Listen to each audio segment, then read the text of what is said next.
तर ज्या विद्यार्थ्यांनी MBAसाठी ॲडमिशन घ्यायची आहे, ज्या विद्यार्थ्यांनी CETचा फॉर्म भरलेला आहे, CETचा रिझल्ट डिस्प्ले होईल आणि त्यानंतर कॅपराउंड प्रोसेस सुरू होणार आहे। तर कॅपराउंड प्रोसेस आपल्याला CET सेलच्या साईडला फिल करायची आहे, कारण बाकी सेंट्रलाइज ॲडमिशनच्या प्रोसेस सुरू झालेल्या आहे आणि जे इम्पॉर्टंट डॉक्युमेंट्स लागणार आहे ॲडमिशनसाठी ती सुद्धा आपल्याला रेडी करून ठेवायचे आहे, जेणेकरून ॲडमिशनच्या वेळेस तुम्हाला कोणत्याही प्रकारचा त्रास होणार नाही।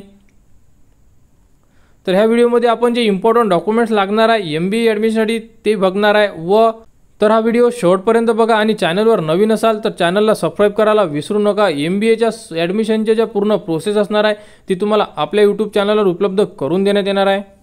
तर बघा MBAसाठी जे विद्यार्थी ॲडमिशन घेणार आहेत त्यांच्यासाठी हे सर्व डॉक्युमेंट्स इम्पॉर्टंट डॉक्युमेंट्स असणार आहे आणि यामध्ये सर्वप्रथम डॉक्युमेंट्स आहे तुमचा MBA CETचा रिझल्ट जो तुम्हाला मिळेल। तर MBA CETचा रिझल्टची PDF तुम्हाला व हार्ड कॉपीसुद्धा यामध्ये लागणार आहे। त्यानंतर तुम्हाला 10वीची मार्कशीट म्हणजे SSC मार्कशीट, त्यानंतर HSC मार्कशीट 12वीची मार्कशीट, त्यानंतर तुमचे कास्ट सर्टिफिकेट आणि तुमचे नॉन क्रिमिलियर SC ST व ओपन कॅटेगरीला नॉन क्रिमिलियर लागणार नाही, परंतु बाकी ज्याही कास्ट आहे त्यांना सर्वांना नॉन क्रिमिलियर सर्टिफिकेट लागणार आहे। ज्यांच्याकडे नॉन क्रिमिलियर सर्टिफिकेट नसेल त्यांच्याकडे वेळ आहे, त्यांनी लवकरात लवकर आपले नॉन क्रिमिलियर काढून घ्यावे आणि व्हॅलिड नॉन क्रिमिलियर असणं गरजेचं आहे, कारण भरपूर विद्यार्थ्यांकडे एक्सपायर झालेले नॉन क्रिमिलियर सुद्धा आहे। त्यानंतर डोमिसाइल सर्टिफिकेट महाराष्ट्राचे रहिवासी असल्याचा पुरावा, त्यानंतर कास्ट व्हॅलिडिटी सर्टिफिकेट सर्वात इम्पॉर्टंट डॉक्युमेंट्स असणार आहे।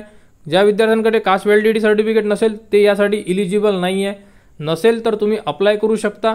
रिसिप्टवर तुमचं रजिस्ट्रेशन होऊन जाणार आणि कॉलेजला ॲडमिशन होईपर्यंत तुमच्यापर्यंत व्हॅलिडिटी सर्टिफिकेट येऊ शकते। तर लवकरात लवकर तुम्ही व्हॅलिडिटी नसेल तर व्हॅलिडिटीसाठी अप्लाय करून घ्या आणि त्यानंतर तुम्हाला लागणार आहे लास्ट एज्युकेशनची TC म्हणजे ट्रान्सफर सर्टिफिकेट, शाळा सोडल्याचा दाखला, त्यानंतर रिझर्वेशन सर्टिफिकेट जर कोणत्या विद्यार्थ्याकडे हँडिकॅप, एक सर्व्हिसमॅन या प्रकारे अनाथ अशा प्रकारे जर कोणतं रिझर्वेशन असेल तर तुम्हाला ते सर्टिफिकेट लागू शकते।